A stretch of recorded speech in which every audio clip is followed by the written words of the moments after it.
স্বাগত বৈশাখী টেলিভিশনের নিয়মিত আয়োজন ইস্পাহানি মির্জাপুর জিরো আওয়ারে। আপনাদের সাথে আছি আমি জুনায়েদ তালুকদার।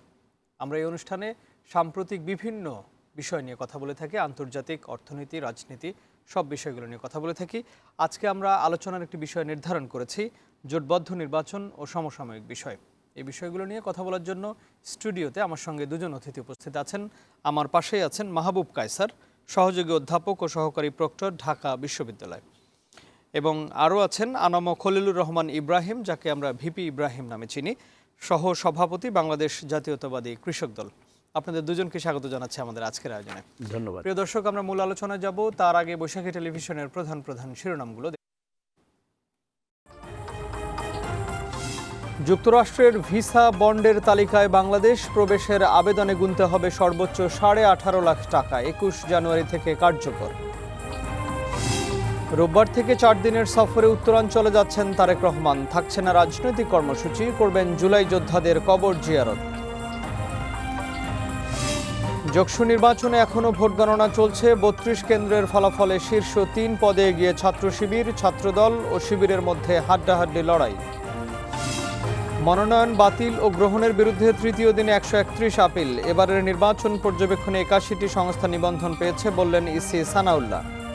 গত 3টা নির্বাচনে একটা good number of citizen observation organisations যারা ইনভলভ ছিলেন এবং যথাযথভাবে তাদের দায়িত্ব পালন করে নাই মর্মে আমাদের কাছে প্রতীয়মান হয়েছে, তাদেরকে আমরা নিবন্ধন দিতে পারিনি।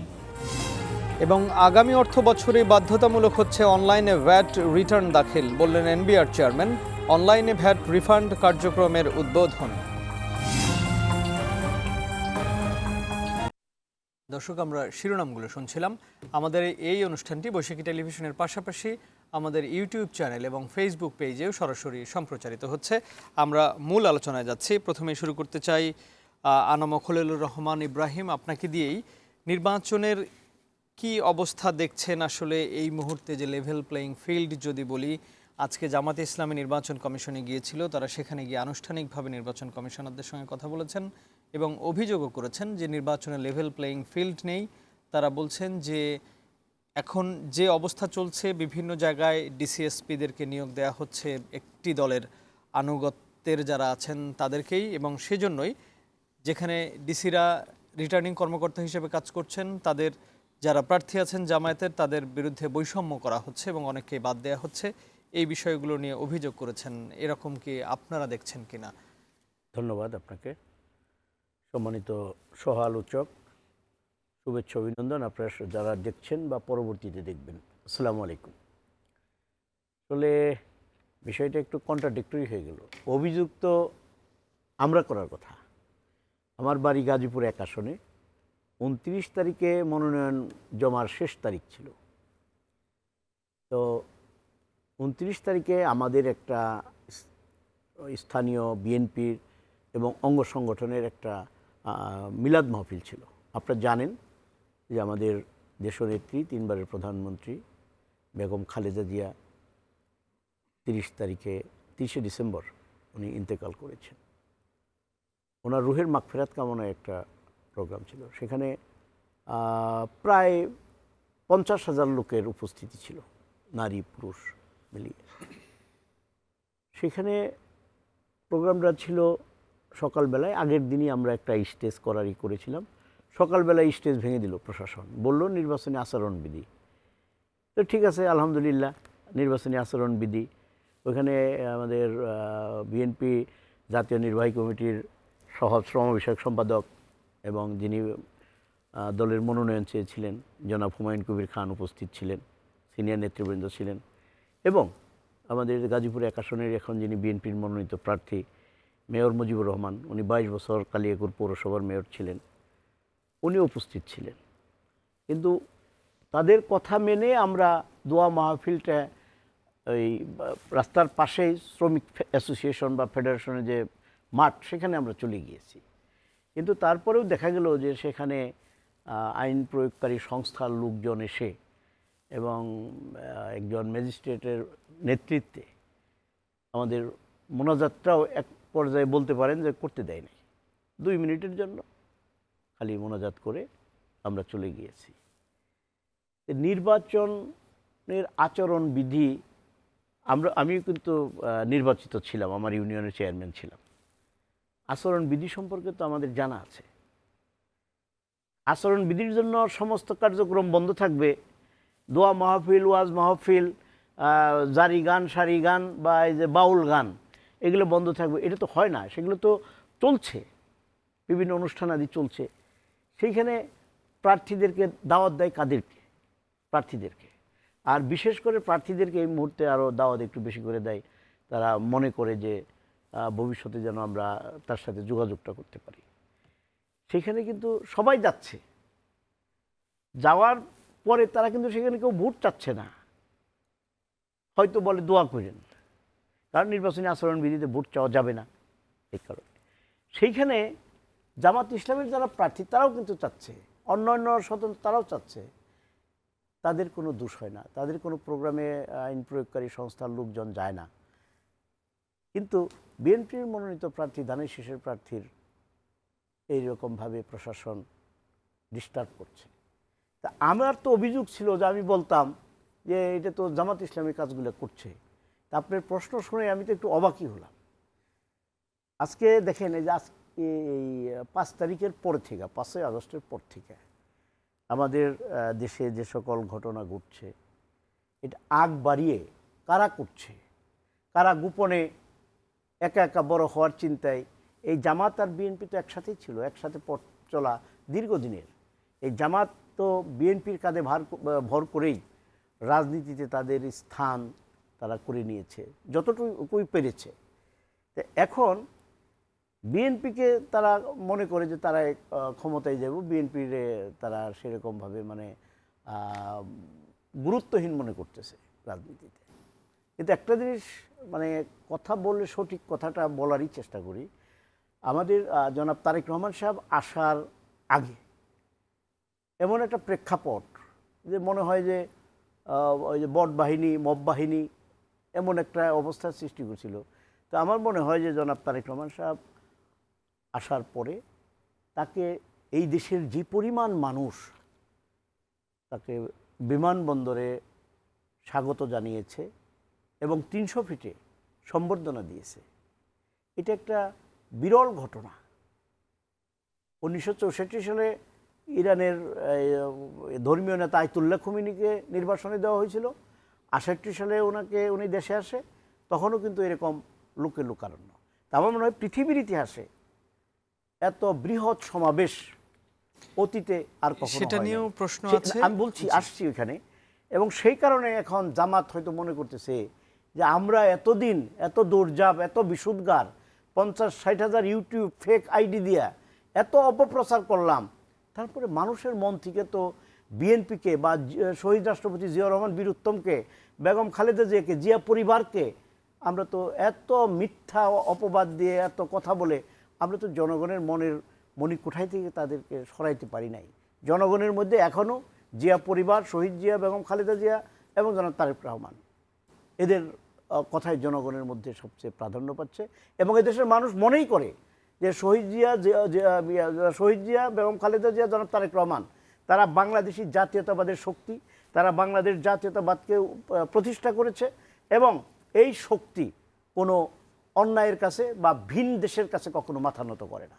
এবং জামায়াত আরেকটি কথা বলেছে, গত 2-3 দিন থেকেই তারা বলেছে এবং এনসিপিও বলেছে সাথে, যে এখন যে প্রশাসন সবাই একটি দিকে ঝুঁকে যাচ্ছে, যেটা আপনি বললেন যে তারেক রহমান আসার পর থেকে দেশের যে অবস্থা, উনি যেখানে যাচ্ছেন সেখানে লোকজন যাচ্ছেন, তারেক রহমানের কার্যালয়ে, চেয়ারপারসনের কার্যালয়ে বিভিন্ন বাহিনী, বিভিন্ন সংস্থার প্রতিনিধিরাও যাচ্ছেন, দেখা করছেন। এই প্রশ্নটার উত্তর নিব, আমি একটু শুনে আসি মাহবুব কায়সারের কাছ থেকে, তারপরে এটার উত্তর আপনি দিবেন। মাহবুব কায়সার, নির্বাচনের লেভেল প্লেইং ফিল্ড নিয়ে জানতে চাই, আপনি কেমন দেখছেন যে আসলে জামায়াত বলছে, বিএনপিও বলছে যে লেভেল প্লেইং ফিল্ড, যদিও বিএনপি বলছে না, লেভেল প্লেইং ফিল্ড নিয়ে জামায়াত যে অভিযোগগুলো করছে, আপনার চোখে কি কি পড়লো বা আপনি কি দেখেছেন? ধন্যবাদ আপনাকে এবং আপনার মাধ্যমে বৈশাখী টিভির সকল দর্শক শ্রোতাকে। যে প্রশ্নটি আপনি আমাকে করেছেন এটি আসলে প্রমাণ সাপেক্ষ বিষয়, যদিও রেফারেন্স আপনি দিয়েছেন যে এখন বাংলাদেশে যে দুটি প্রধান ধারা, একদিকে বিএনপির নেতৃত্বে একটি জোট এবং অন্যদিকে জামায়াতের নেতৃত্বে আরেকটি জোট তৈরি হয়েছে, এবং আমরা আশা করি, যদিও জোট এটি সাংবিধানিক অধিকার, এককভাবে কেউ নির্বাচন করতে পারে, জোটবদ্ধ নির্বাচন করতে পারে, সেই বিষয়ে তো আসলে আমাদের কোনো দ্বিমত নেই। কিন্তু জোটের এই যে হিসেব নিকেশ, এই হিসেব নিকেশগুলো জাতির সামনে বড় করে দেখাবার একটি চেষ্টা দুই তরফ থেকে থাকবে, এটি খুব স্বাভাবিক, অস্বাভাবিক নয়। কিন্তু আপনার রেফারেন্স ধরে পত্রপত্রিকার মাধ্যমে যেটা জানলাম যে জামাতের পক্ষ থেকে একটি অভিযোগ, মানে এটি আসলে অভিযোগ বলবো যে খুব যে লিখিত একদম ফর্মাল এমন নয়, তারা এটি জানিয়ে এসেছেন, এটি তাদের একটা অবজারভেশন, তারা জানিয়ে এসেছেন বলে আমরা মিডিয়াতে দেখেছি। এবং এই নির্বাচন তো এখনও দেরি আছে, কিন্তু এই পাশাপাশি পারস্পরিক এই চাপ তৈরি, এটি একটা কৌশলের অংশ, সবাই আমরা জানি এগুলো। এখন যেই বিষয়টি স্পেসিফিক্যালি খবরের মাধ্যমে যে 2-3টি পয়েন্ট আমরা জেনেছি, এর মধ্যে একটা হচ্ছে নিরাপত্তা এবং প্রোটোকল দেওয়ার ক্ষেত্রে একদম স্পষ্ট পার্থক্য তারা অবজার্ভ করেছেন বলে জামাত বলেছে। এখন নিরাপত্তা যে বিষয়টি, বিশেষ করে আমরা ভাই যেটি বলেছেন সুন্দরভাবে, যে জনাব তারেক রহমান সাহেব দেশে আসার আগে একরকম প্রেক্ষাপট ছিল, তিনি দেশে এসেছেন এবং আমরা খুব সবাই দেখেছি যে এই বিবরণটা তিনি দিলেন যে নিঃসন্দেহে তারেক রহমান বাংলাদেশের জাতীয় রাজনীতিতে অত্যন্ত গুরুত্বপূর্ণ একটি ফ্যাক্টর। এবং তিনি যে পরিবারের সন্তান, যাদের সন্তান, সেই সন্তান, বিশেষ করে বেগম খালেদা জিয়ার প্রতি মানুষের যে অগাধ শ্রদ্ধা ভালোবাসা আমরা দেখেছি, সেটার নিশ্চয়ই প্রেক্ষাপট ভিন্ন আছে এবং অত্যন্ত চমৎকার। আমরা নিজেরাও সেই ইয়েতে অংশগ্রহণ করেছি, জানাজাতে অংশগ্রহণ করেছি। তো সেই প্রেক্ষিতে জনাব তারেক রহমানকে বিশেষ একটি নিরাপত্তা বলয় দেওয়ার কথা বলা হয়েছে, আমরা দেখেছি দিয়েছে, বিশেষ তার এয়ারপোর্ট থেকে তার সমাবেশের স্থলে আসা থেকে শুরু করে পরবর্তীতে। এখন এই প্রোটোকলের বিষয়টি যেহেতু তফসিল ঘোষিত হয়ে গেছে, এখানে একটি একাডেমিক ডিবেট হতে পারে যে এটি তো এখন সব পুরো দায় দায়িত্ব কিন্তু আসলে নির্বাচন কমিশনের, এখন তো আসলে সরকারেরও সেভাবে কিছু নেই, আছে সরকারের অবজার্ভ করবার আছে, কমিশন চাইলে সরকার সহযোগিতা করতে পারে। তো নির্বাচন কমিশনের কাছে নিশ্চয়ই সুনির্দিষ্ট ব্যাখ্যা আছে, আমরা অপেক্ষা করবো যে এই ব্যাখ্যাটা কি। তো জনাব তারেক রহমানকে দেশে আসা না আসার প্রেক্ষাপট একরকম, হ্যাঁ তিনি প্রথম দিন যে নিরাপত্তাটা পেয়েছেন, এখন কিন্তু তিনি দলীয় প্রধান হিসেবে, এবং যদি অফিসিয়ালি এখনো ঘোষণা হয় নাই, তাই না, উনি চেয়ারম্যান হন নাই, সেটা আমরা খুব আশা করতে পারি যে তিনি চেয়ারম্যান হবার, ভারপ্রাপ্ত চেয়ারম্যান যাই হোক না কেন, তিনি এখন বেগম খালেদা জিয়ার অনুপস্থিতিতে তিনি দলীয় প্রধান এবং নির্বাচনের সবচেয়ে বড় ফ্যাক্টর। সো সেই কারণে এখন তিনি যখন, যে কালকে উনি খবর দেখেছেন, কালকে উনি উত্তরবঙ্গে যাবেন, কয়েকটা জেলায় দিয়ে শুরু করবেন, তো সেই জায়গা থেকে উনি এখন একজন মানে ক্যান্ডিডেট হিসেবে তিনি এখন মুভ করবেন এবং দলীয় প্রধান হিসেবে মুভ করবেন। আগেরটা ছিল ডিফারেন্ট, এখন এমত অবস্থায় উনি এবার ক্যান্ডিডেট হিসেবে মুভ করবেন না। বিএনপি যেটা বলেছে যে এই জুলাইতে যারা শহীদ হয়েছে এবং যারা এই 17 বছর আন্দোলনে যারা বিভিন্নভাবে ক্ষতিগ্রস্ত হয়েছে তাদের সঙ্গে দেখা করবে। কিন্তু ঠিকই আছে, কিন্তু সেটা তো মানে নিঃসন্দেহে খুব সুন্দর বিষয় যে তিনি ইতিহাসকেও ভুলে যাননি।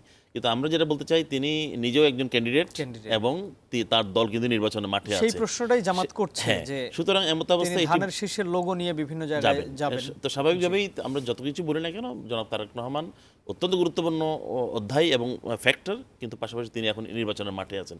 সেই জায়গা থেকে জামাতের এই অভিযোগটি নির্বাচন কমিশনকে ব্যাখ্যা দিতে হবে এবং আমরা দেখতে চাই যে আসলে কতটা, এইটা একটা পয়েন্ট। দ্বিতীয় যে পয়েন্টটি তারা বলেছে যে মনোনয়নপত্র বাতিল, দেখুন মনোনয়নপত্র বাতিলের একটি সুনির্দিষ্ট প্রক্রিয়া আছে, একটা বিধিবদ্ধ প্রক্রিয়া আছে, সেই প্রক্রিয়া এবং আমরা সবাই জানি এটি যে নির্বাচন বাছাই করার পরে কিন্তু তাকে 3 দিন সময় দেওয়া হয়, হাইকোর্টের তার আইনের আশ্রয় নেওয়ার সুযোগ থাকে, এখন আপিল করতে পারে এবং এখন এখানে দেখার বিষয় হচ্ছে যে যেই বিষয়গুলো, যেই কারণগুলো দেখিয়ে যে বাতিল করা হয়েছে বা হচ্ছে, হওয়া তো শেষ, এখন আপিলের পর্যায়ে আছে, সেগুলো আসলে কি খুব সিলি ম্যাটার ছিল, খুবই মানে সেগুলো কি খুব গ্রহণযোগ্য বিষয় ছিল?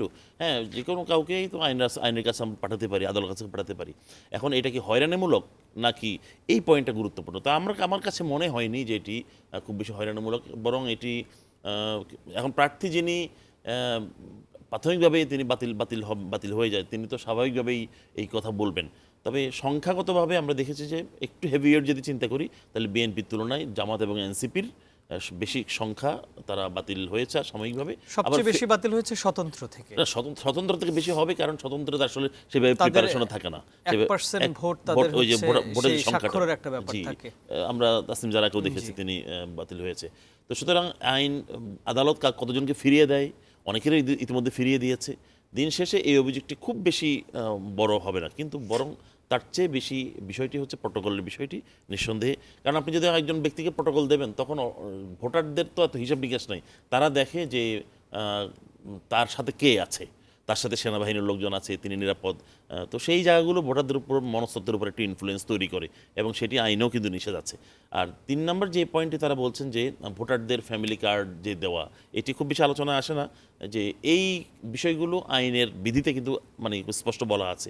এগুলো যত বেশি সামনে আসবে, নির্বাচন যত সামনে আসবে, তত বেশি আরও বেশি অভিযোগ আসবে। আমি নিশ্চিত থাকেন আপনি যে এরপরে বিএনপির পক্ষ থেকেও কিন্তু এরকম অভিযোগ আসা শুরু করবে।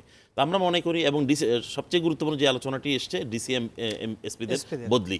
দেখুন, নির্বাচন, বাংলাদেশের রাজনীতিতে নির্বাচন কারা করে আমরা সবাই জানি। নির্বাচন তো আসলে এটা তো বায়বীয় বিষয় নয়, মানুষগুলোকে নির্বাচন করতে হয়, কোনো ব্যক্তিগুলোকে দায়িত্ব পালন করতে হয়। এবং সেক্ষেত্রে সবচেয়ে বেশি গুরুত্বপূর্ণ হচ্ছে আমাদের যে বিধি আছে, নির্বাচন যে প্রক্রিয়া আছে, এই প্রক্রিয়াতে সবচেয়ে বেশি পাওয়ার দেওয়া আছে ডিসিদেরকে, এবং এসপিদেরকে দেওয়া আছে হচ্ছে নিরাপত্তা ইস্যুতে।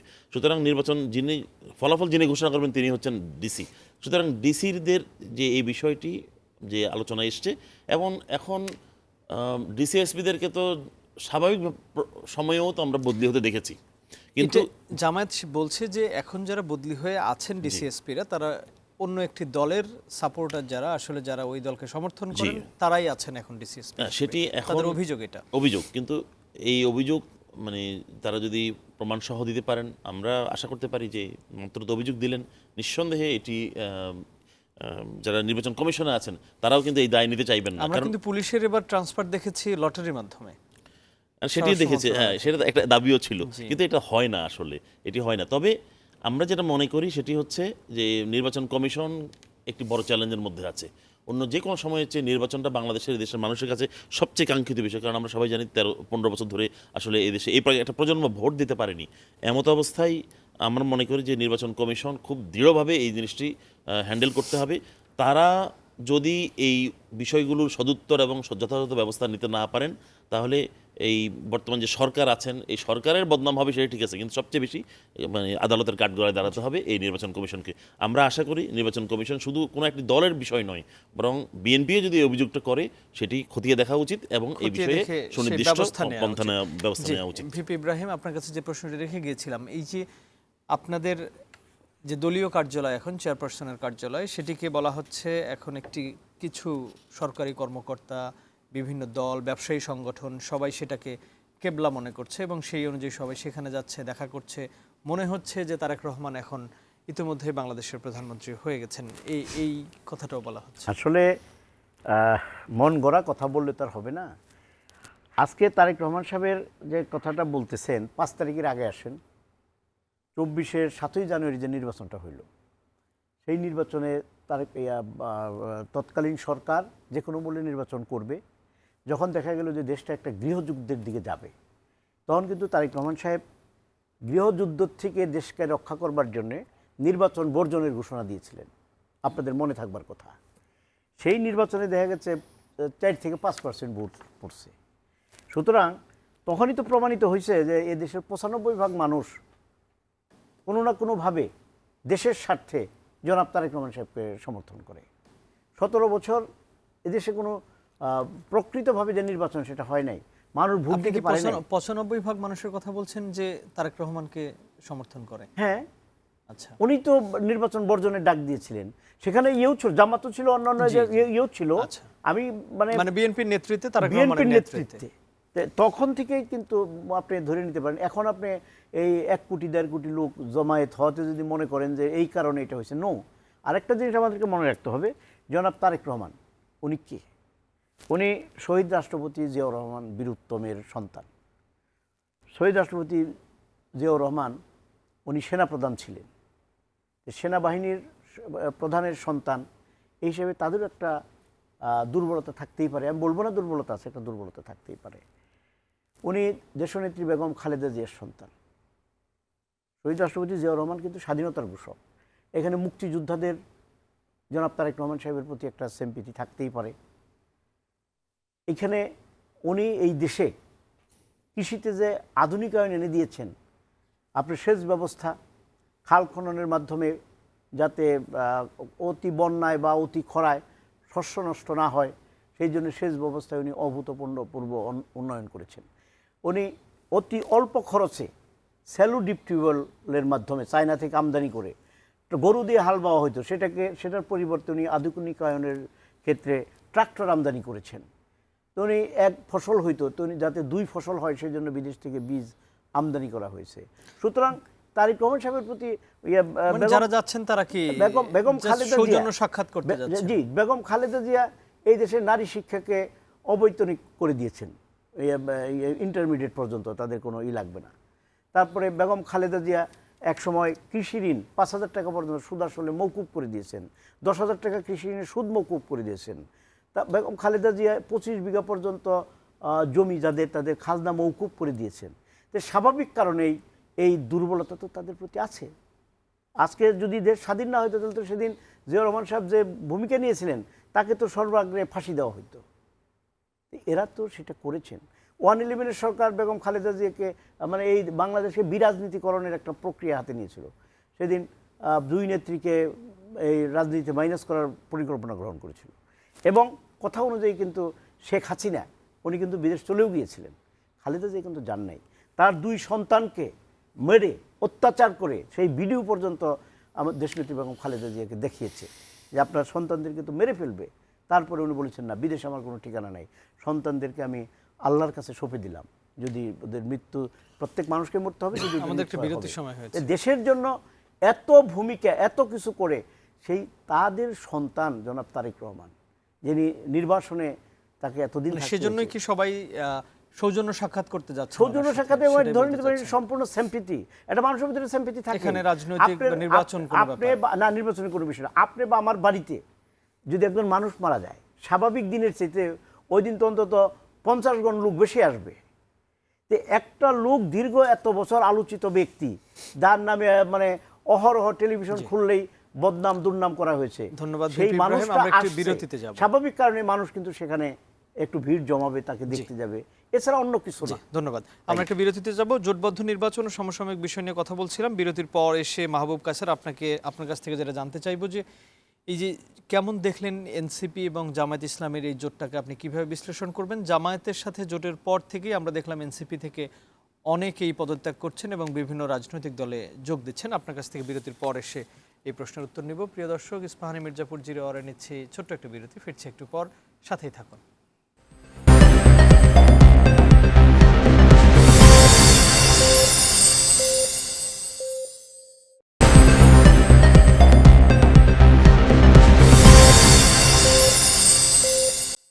আবারও স্বাগত ইস্পাহানি মির্জাপুর জিরো আওয়ারে। আমরা কথা বলছিলাম জোটবদ্ধ নির্বাচন ও সমসাময়িক বিষয় নিয়ে। বিরতির আগে যে প্রশ্নটি করে গিয়েছিলাম মাহবুব কায়সার, আপনার কাছ থেকে একটু জানতে চাই যে আবারও প্রশ্নটি করছি, জামায়াতে ইসলামের সাথে এনসিপি জোট গঠন করার পরে এনসিপির অনেককেই দেখছি আমরা পদত্যাগ করতে এবং অনেকে নির্বাচনও করছেন না।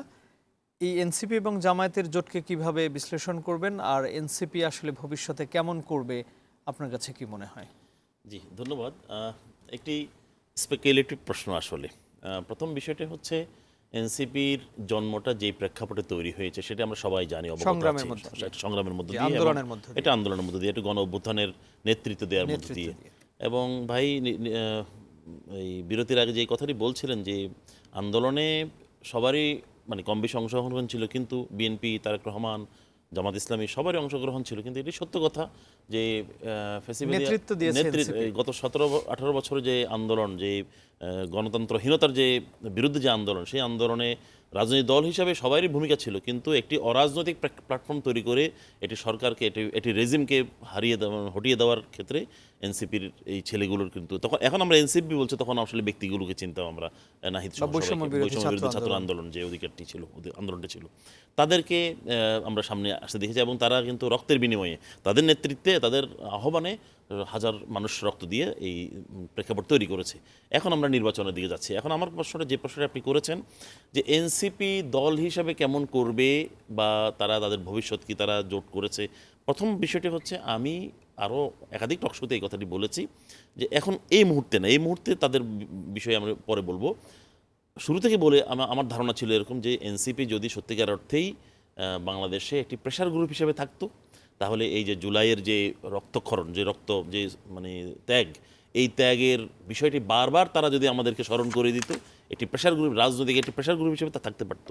সরাসরি দল গঠন না করে তারা যদি এটা থাকতো, তাহলে এটি বাংলাদেশের গণতন্ত্রের জন্য ভালো হতো, নাম্বার ওয়ান। নাম্বার টু হচ্ছে, যেহেতু তো সেটি তারা করতে পারে নাই কেন বলছি, করে নাই এটা বলি নেই, আমি বলছি পারে নাই। কারণ হচ্ছে তারা যখন আমার মতটা এরকম যে আওয়ামী লীগের পরে বিএনপি এবং জামায়াতের যে বড় দুটি প্ল্যাটফর্ম বাংলাদেশে ভোটের দৃষ্টিকোণ থেকে, তাদের যে খুব দুই পক্ষ থেকে যে খুব বেশি সহযোগিতা তারা পেয়েছে নিরাপত্তার পয়েন্ট অফ ভিউ থেকে, বা এটি কিন্তু মানে আমরা দেখি নাই।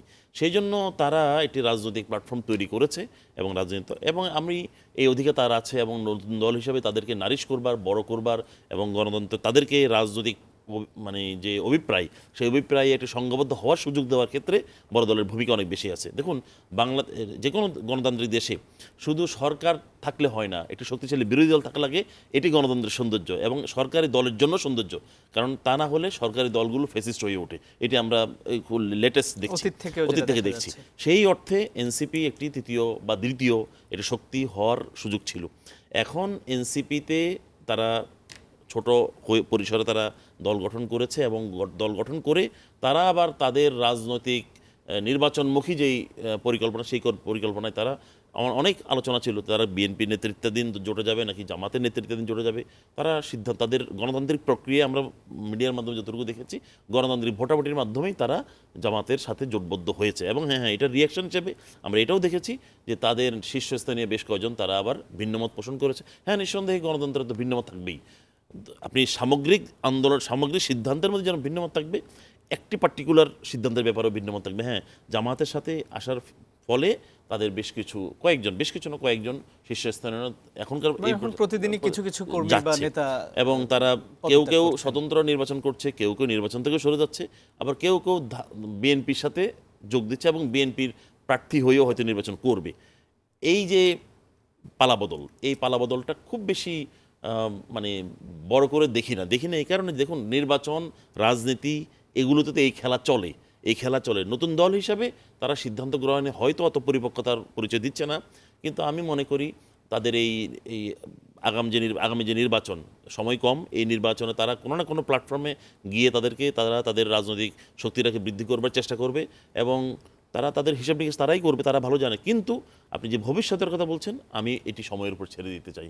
তবে আমার সাধারণভাবে এটি মনে করি যে এনসিপি যে পরিচয় নিয়ে, যে আত্মপরিচয় নিয়ে, জুলাইয়ের যে শক্তি নিয়ে এনসিপি শব্দটি দাঁড়িয়ে আছে, যদি এনসিপি খুব বেশি রাজনৈতিক ভুল না করে, রাজনৈতিক ব্লান্ডার না করে, তাহলে আজকে হয়তো বিএনপির সাথে তাদের কথা বলতে হচ্ছে, জামাতের সাথে তাদের কথা বলতে হচ্ছে।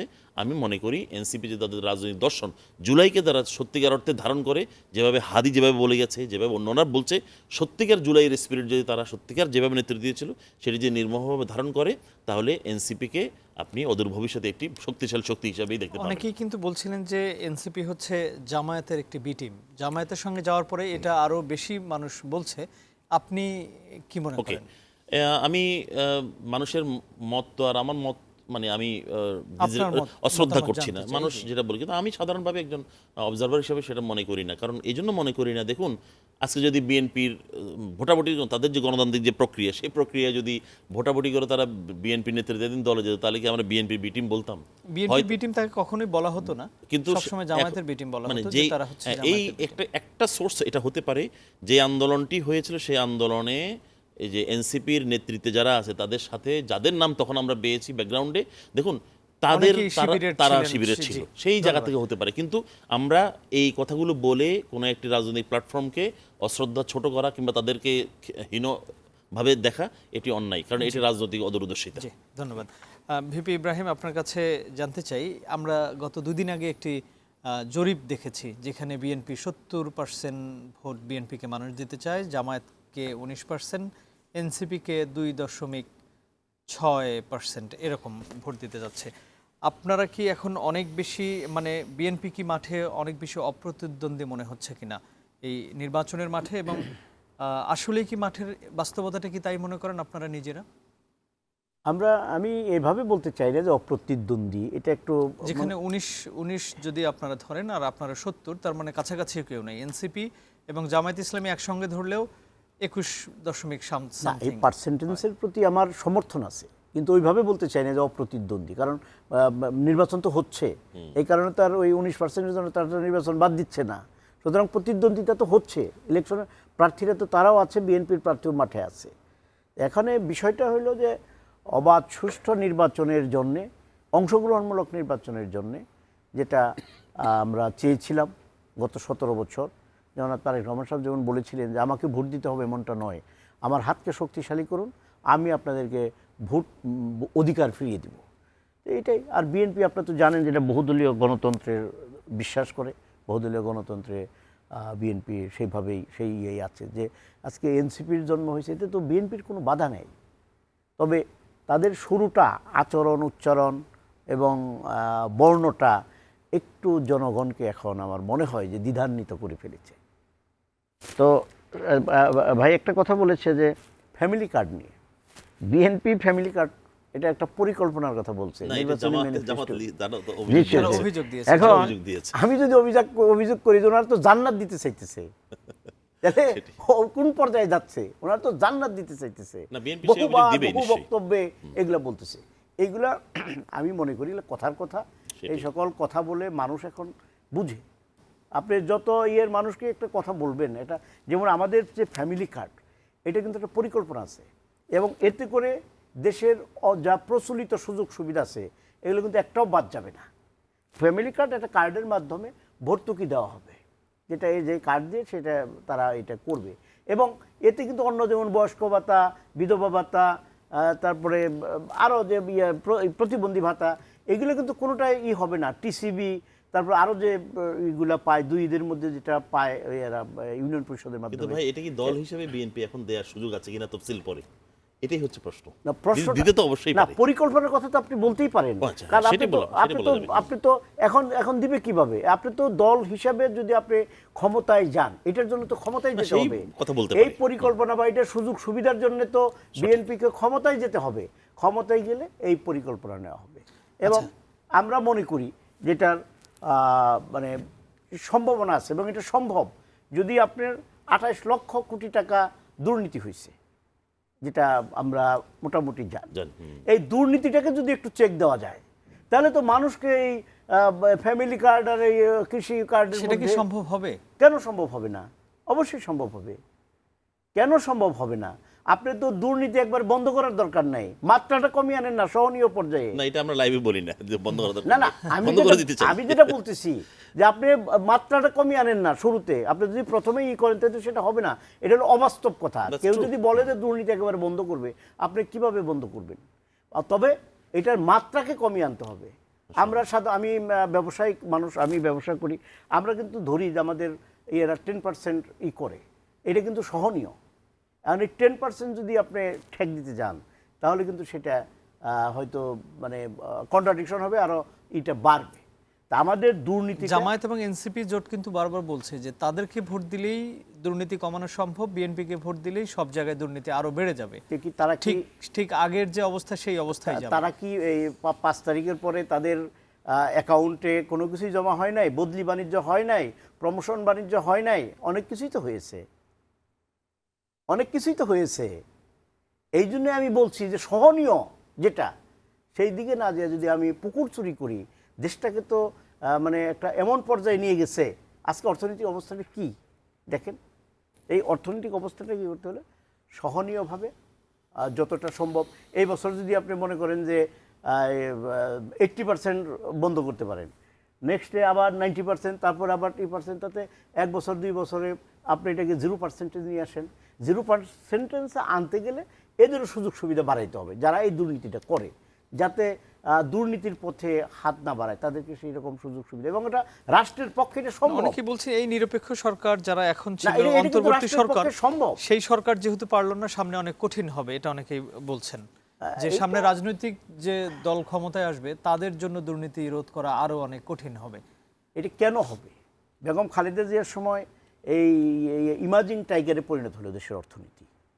আপনি দেখেন যে তাহলে কিভাবে এইটাকে যদি আপনি রাষ্ট্রের প্রতি দরদ থাকে, দেশের মানুষের প্রতি দরদ থাকে, ধারাবাহিকভাবে কিন্তু দুর্নীতির যে পার্সেন্টেজ সেটা কিন্তু সবসময় আসলে বেড়েছে বাংলাদেশে। না বেড়েছে, কিন্তু আপনার এটা দেখেন না, ওই সময় দেশের মানে অর্থনীতির চাকাও কিন্তু ঘুরছে, দেশের অর্থনীতির প্রবৃদ্ধিও কিন্তু বাড়ছে, কিন্তু সেটা দেশের জনগণ পাচ্ছে না, দেশ পাচ্ছে না, পাচ্ছে কতিপয় দুর্নীতি আর সরকারের উচ্চপদস্থ এমপি মন্ত্রী আমলারা।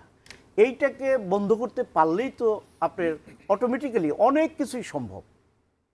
সেটা নিশ্চয়ই আপনারা চেষ্টা করবেন। সেই সরকারি আমলা এবং বিভিন্ন সরকারি কর্মকর্তারাও এখন আপনাদের সঙ্গে দেখা করছেন প্রতিনিয়ত, সেই কথাটাই দেখা করছেন। উনি জামায়াত এবং এনসিপি বলে আসছিলেন। নিশ্চয়ই সামনে ভালো কিছু হবে। আমরা একটা বিরতিতে যাচ্ছি। দীর্ঘদিন দেশের বাইরে ছিলেন, উনি আসছে, দেখার সামনাসামনি আকাঙ্ক্ষা তো অনেকেরই থাকে। ধন্যবাদ ভিপি ইব্রাহিম। আমরা বিরতিতে যাচ্ছি, আসার পর মাহবুব কায়সার আপনার কাছে একটি প্রশ্ন রেখে যেতে চাই যে এখন যে পরিস্থিতিটা বিরাজ করছে এই রাজনীতির মাঠে, নির্বাচনের যে মাঠ, খুব বেশি দিন আর নির্বাচনের নেই, কিন্তু আইন শৃঙ্খলা পরিস্থিতিটাকে আপনি কিভাবে দেখেন? আজকেও সন্ধ্যায় আমরা দেখেছি একজন স্বেচ্ছাসেবক দলের সাবেক ঢাকা মহানগর উত্তরের সাবেক আহ্বায়ক মুসাব্বির, ওনাকে গুলি করে হত্যা করা হয়েছে। আমরা প্রতিনিয়তই দেখছি যে এরকম ঘটনাগুলো ঘটছে। এই অবস্থায় সামনে রাজনীতির মাঠ আরও কেমন হতে পারে এবং নির্বাচন কমিশন এবং সরকার সেটা সামাল দিতে পারবে কিনা, বিরতির পরে সে আপনার কাছ থেকে জানতে চাইব। প্রিয় দর্শক, ইস্পাহানী মির্জাপুর জিরো আওয়ারে নিচ্ছে আরও একটি বিরতি, ফিরছে একটু পর, সাথেই থাকুন।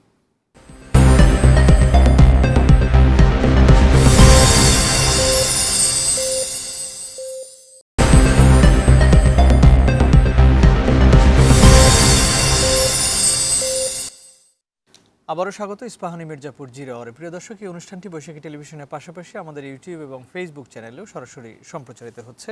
আপনারা সংযুক্ত থেকে মতামত জানাতে পারেন। মাহবুব কায়সার, বিরতির আগে যে প্রশ্নটি রেখে গিয়েছিলাম, আসলে যে অবস্থা আমরা দেখছি, এই যে পরিবেশটা দেখছি, আমরা প্রায় দেখছি কাউকে না কাউকে গুলি করে হত্যা করা হচ্ছে। নিশ্চয়ই এটা নির্বাচনের আগে একটা প্যানিক সৃষ্টি করবে সবার মাঝে। সেটা কি নির্বাচন কমিশন আসলে কতটুকু সামাল দিতে পারবে? ধন্যবাদ।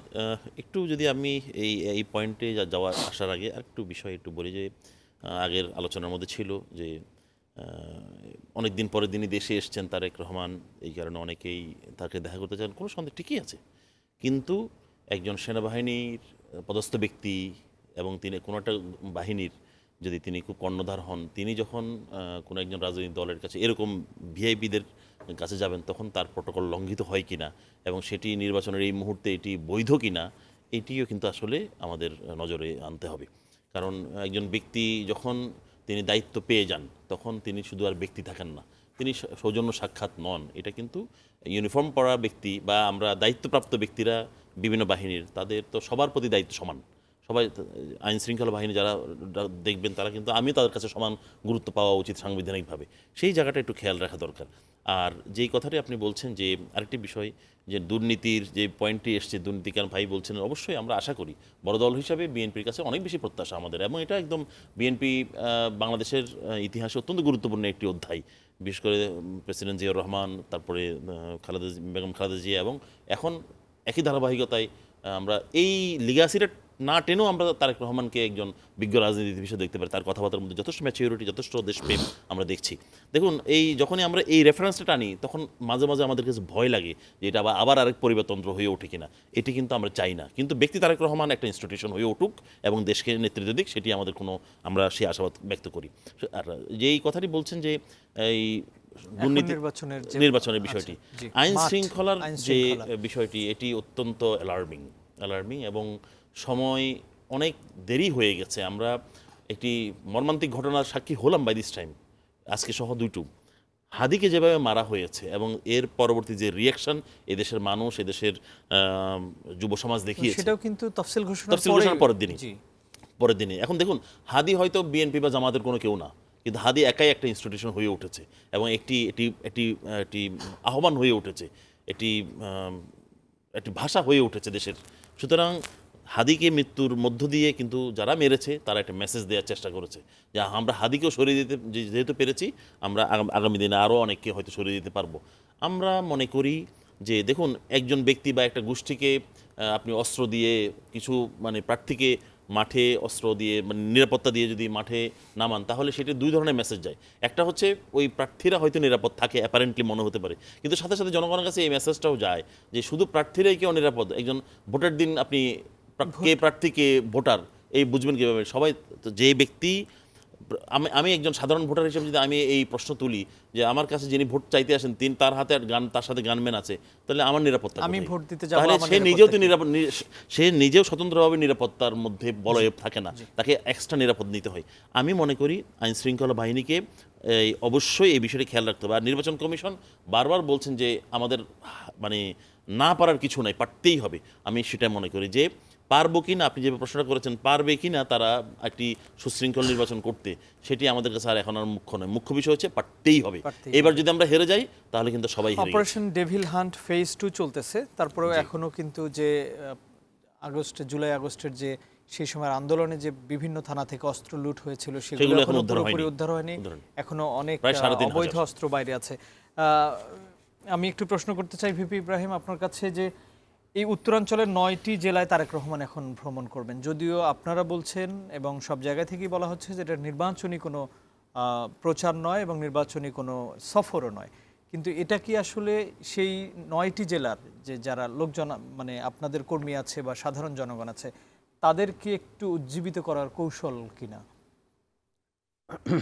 এটা আপনি কেউ যদি মনে করে সেটা হতে পারে, কিন্তু তারেক রহমান সাহেব কেন যাবেন এটা কিন্তু উল্লেখ আছে। জুলাই যুদ্ধে যারা শহীদ হয়েছেন তাদের কবর জিয়ারত করবেন। আর ওনার গ্রামের বাড়ি হলো বগুড়া, উনি নিজে গ্রামের বাড়িতে যাবেন। এত বছর পর আসছে, উনি সেখানে যেতে পারবেন না, এটা কোনো যেহেতু নির্বাচনের তফসিল ঘোষণা হয়েছে, তফসিল ঠিক হয়েছে, এই এক্ষেত্রে সময়টায় যদি ভোট চায় তাহলে সেটা হয়তোই সে দেখা করতে যাবে, প্রোটোকল ছাড়া তো যেতেই পারে। সে করবে না। প্রোটোকল ছাড়া কেন মানে যাইতে, প্রোটোকল তাকে সমস্যাটা কোথায়? শফিকুর রহমান সাহেব তো ভিআইপি করছে, আপনি বলতেছেন 19% আর 70%, যে 70%-এর যা পাবে 19% কি সেটা আশা করতে পারে?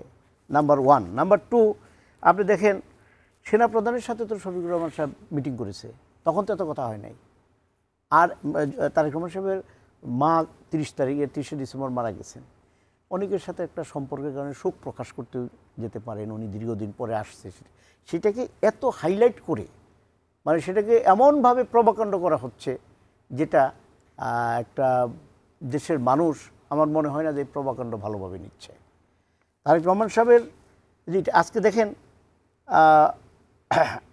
আপনি একটা জায়গায় কিছু মিল পাবেন, যেমন আপনার প্রণয় কুমার বার্মা যখন জামাতের সাথে মিটিং করলো তখন তারা বলছে এই কথা বলা যাবে না। জিএম কাদের ইন্ডিয়াতে যখন মিটিং করলো, জিএম কাদের সাহেব বলল যে ভারতের পারমিশন ছাড়া মিটিংয়ের কথা বলা যাবে না। ঠিক সেম একটা কথা কিন্তু শেখ হাসিনাও বলেছিলেন যে ভারতকে যা দিয়েছি সারা জীবন মনে রাখবে, কি দিয়েছি তা কিন্তু বলে নাই। যে সুরটা কিন্তু মিলে যাচ্ছে, আমরা বলি না একই রকম, কিন্তু এখান থেকে আমাদের বেরিয়ে আসা উচিত। কারণ এই শক্তিটা হচ্ছে দেশের গণতন্ত্র পুনরুদ্ধারের শক্তি, এই শক্তি ফ্যাসিস্ট বিদায়ের অগ্রণী ভূমিকার শক্তি। এইখানে ছোটোখাটো বিষয় নিয়ে ভুল বোঝাবুঝি থাকতে পারে, কিন্তু একজন আরেকজনকে একেবারে প্রতিপক্ষ বানিয়ে দিয়ে সমস্ত দায়ভার তাকে দিয়ে তার মানে ফলস কথা বলে তাকে ছোট করা বা নির্বাচনের প্রভাব ফেলানো। আপনি কিন্তু একটা জিনিস মনে রাখবেন, আমি গ্রামের মানুষ, আমি ইউনিয়ন পরিষদ নির্বাচন করেছি, আমি নির্বাচিত হয়েছি। নর্মালি আপনার এই কী বলে যে তফসিল ঘোষণার আগে বা নির্বাচন হবেই আবহ যখন চলে আসে মানুষ কিন্তু ডিসিশন নিয়ে নেয়। খুব কম পার্সেন্টেন্সের মানুষগুলো একটু ইনডিসিশনে ভোগে। তারা প্রার্থীর কার্যক্রম, প্রার্থীর সাথে যারা আছে তাদের কার্যক্রম, তাদের গণসংযোগ সমস্ত কিছুর উপরে ওনারা কিন্তু সিদ্ধান্ত নেয়। সুতরাং এতে নির্বাচনী প্রভাব জনাব তারেক রহমান সাহেব ওখানে যেতে পারবে না, জুলাই যোদ্ধাদেরই করতে পারবে না, সে তো কোথাও একটা নির্বাচনী জনসভা দেন নাই না, উনি তো কোথাও একটা নির্বাচনী জনসভা দেন নাই। সুতরাং আমরা যেটা মনে করি এখান থেকে বেরিয়ে আসা উচিত, এটা সম্পূর্ণ হীনমন্যতা এবং এই হীনমন্যতার থেকে আমাদের বেরিয়ে আসা উচিত। মাহবুব কাসার যদি 30 সেকেন্ড অ্যাড জি জি, ভাইয়ের শেষের কথাটি খুবই মানে আমি গুরুত্ব দিতে চাই যে এই যারাই এখন বিএনপি বলি, জামাত ইসলামী, এনসিপি, আরও যারা যারা জোটের যারা আছে সবাই কিন্তু এই 24-এর গণ আন্দোলনের মানে পক্ষের শক্তি।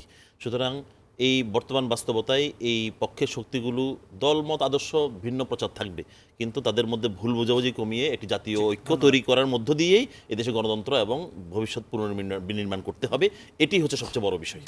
মতামত কাছাকাছি কিভাবে হবে? আপনি দেখেন 5 তারিখের পরেই সবচেয়ে বিষোদ্গার করছে জামাত।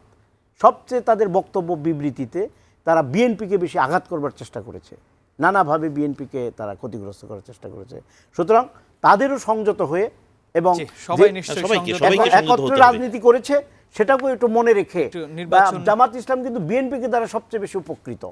না, বিএনপি সেটাও- জামাত সেটাও দিয়ে মনে ক্ষমতায় সরকার গিয়েছে। এবং নির্বাচন সেটিও কমিশনের সাথে পারস্পরিক। রাজনৈতিক সবাই মিলে দলগুলোরও একসাথে অনেক থাকতে বড় হবে। দায়িত্ব নির্বাচন। আপনার 140 জন আর আপনার 16 জনকে যদি আপনি সমান নিরপেক্ষ নির্বাচন তরলভাবে বলছেন, ধরেন, সমান বলছি না। আপনাদের না, দুজনকে আওয়ামী অসংখ্য বিরোধী ধন্যবাদ। আন্দোলন, আওয়ামী বিরোধী আন্দোলনের ওইটা- দুজনেরই স্যাক্রিফাইস স্যার, সমান। ওইটা মনে আনোয়ার রাখলে খলিলুর রহমান ইব্রাহিম, percentage আপনাদের মনে দুজনকেই রাখলেই অসংখ্য আমাদের ধন্যবাদ মধ্যেই থাকবে। স্টুডিওতে আচ্ছা, এসে সময় হবে, দেওয়ার হচ্ছে জন্য। ইমেজ, প্রিয় দর্শক, এই ছিল আমাদের আজকের আয়োজন। আগামীকাল অন্য কোনো অতিথি এবং অন্য কোনো বিষয় নিয়ে আবারও কথা হবে। সে পর্যন্ত ভালো থাকবেন। শুভরাত্রি। আমার ইমেজ ছাড়া তো আমি পার্সেন্টেজ আসতে পারবো।